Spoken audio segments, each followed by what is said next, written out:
Sultan, Washington. What are the benefits and what are the downsides to possibly living in this area? I'm going to break that all down for you. I'm going to start with the pros. I'll finish with the cons, so stick around. You won't want to miss those.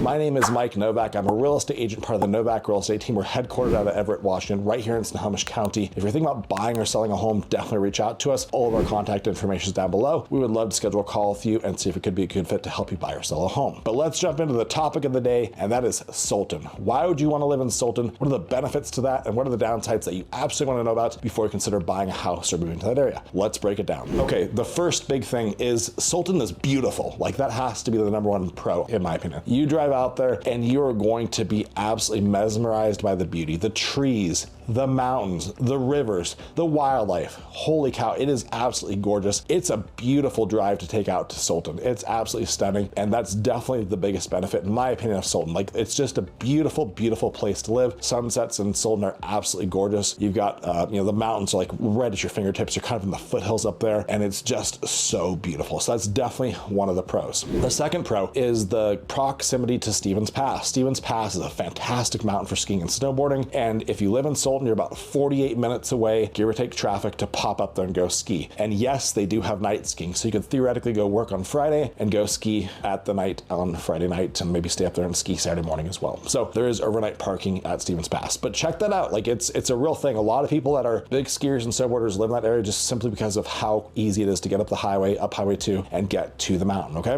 The next big pro, the third one, is the proximity to Leavenworth. Leavenworth is like this Bavarian-inspired and themed town just on the other side of the mountains in eastern Washington. Very, very popular place to day trip. People love to drive over there from Seattle, wherever over here on the west side, soak up that east of the mountain sun. Like, it's always like 15 or 20 degrees warmer over there than it is here in the west side, and then just go hang out in the town. Like, you can park your car and walk to everything. There's mini golf going on. There's tons of restaurants. There's lots of beer gardens. If you like German food, definitely an awesome place to check out. Our family likes the Ryan House. It's a really, really great restaurant and beer garden. It's just a lot of fun, and you could stay over there if you wanted to, for sure. There's a couple decent hotels. You get an Airbnb, but Leavenworth, it's about an hour and a half from Sultan, and it's one of the most popular tourist areas in the whole state. Like, people love Leavenworth. They flock to it, okay? The next big pro, the fourth one, is Index is right up the road, and I mentioned Index for a couple of reasons. There is world-class granite rock climbing in Index. A lot of the guys that are trained to go climb in Yosemite, like El Capitan and Half Dome, you'll see them up there training in Index. These are like 1,000-foot vertical granite cliffs that people are climbing. So if you're into rock climbing,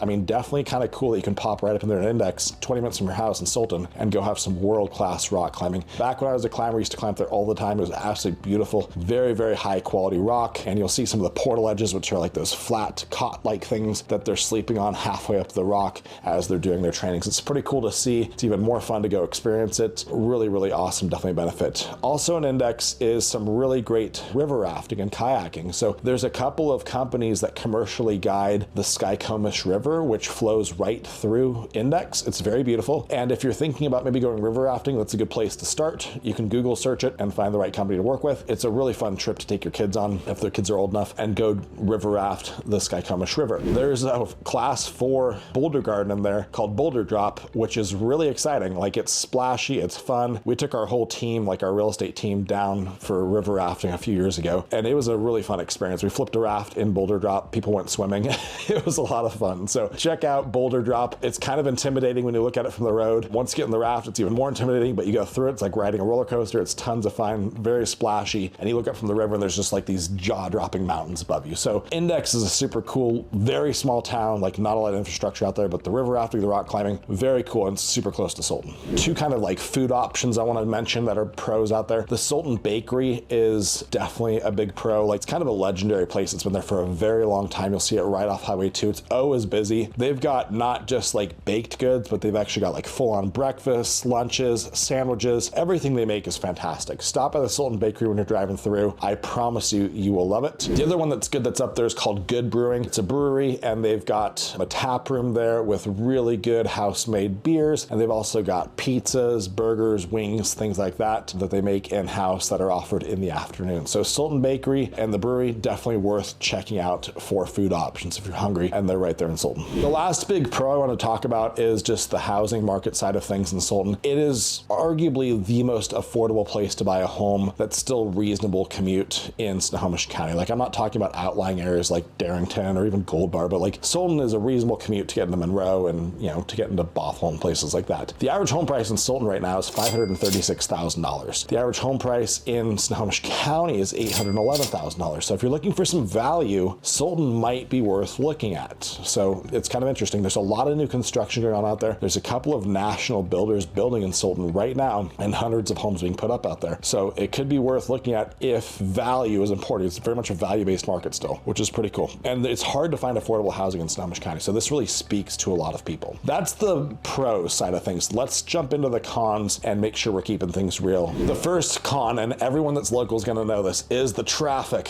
Holy cow. Be ready for it to be unpredictable and backed up often. If you go pull up a Google map of Sultan, and you'll notice Highway 2 goes from Monroe right out there, right? It's kind of a one-way in, one-way out location. Highway 2 is only a 2-lane road. Like, there's one lane going in each direction. So it backs up very quickly when you've got the mountain coming out, like when Stevens Pass is done for the day, and you've got snowboarders and skiers coming down. It also backs up when there's events happening in Monroe, like at the fairgrounds, which is like every weekend there's something going on there, like RV shows and fairs and stuff like that. And then you've also got the camping traffic in the summertime that drive over to Leavenworth and back. So the traffic can get very bottlenecked, and you just want to be careful about that. Like, if you're even remotely considering buying a house in Sultan, please, please, please go Google search your drive time from Sultan to your place of work at the time you'd actually be driving it, and check it on 2 or 3 different days, because it can vary widely. There can be days where there's no traffic, it's no big deal. Maybe it's 20, 30 minutes. There's other days where it's a nightmare and you spend an hour and a half in your car. So this is without question the biggest downside to living in Sultan. I try to be very clear about it, because most people that are not from this area do not know this. And so, a really important thing to be aware of. The second big con is it's pretty far away from like major infrastructure and shopping. Like, if you want to have a Costco, you're driving like at least half an hour. You got to go to Woodinville, go to Everett, one of those 2 locations. There's really not a lot of shopping. There is some shopping in Monroe, but it's still like somewhat limited, you know? So just kind of be aware of that. Sultan's got a grocery store, not a big one, and that's about it. So like, there's really limited infrastructure when it comes to shopping, and something you want to be aware of, because you may want to just very carefully plan your trips into town. Like, make sure that when you go do your shopping trips, you get everything, because if you need to go back out, it could take you a long time to get there and come back if you're trying to get to like a Costco or something like that. The last con, and this is not a con for everybody, but it is for some people, it is a small town. As of 2021, there's 5,600 people that lived in Sultan, and that's cool in some ways. Like, small town vibe is awesome for some people. Other people, it drives them nuts, because everybody knows everybody else, and that cannot be a good thing for some people. Like, they just feel like it's just too small. So it's not a negative for everyone, it's just a negative for some people. So I just want to make sure you know that it's a very small town, and most people know most other people as well in Sultan, especially if they've lived there for a long time. So just to be aware of that. Not a lot of cons, but some really important ones, in particular the traffic ones. I just want to make sure you're fully aware of the traffic situation in Sultan. You're really thinking through that, because the home prices, they can really get people interested, but you want to make sure that you're balancing that to your commute time as well. Okay, so I hope this was helpful. If you've got your own pros and cons about Sultan, throw them in the comments below. I would love to hear your perspective. And of course, if you're thinking about buying or selling a home, reach out to us. All our contact information is down below.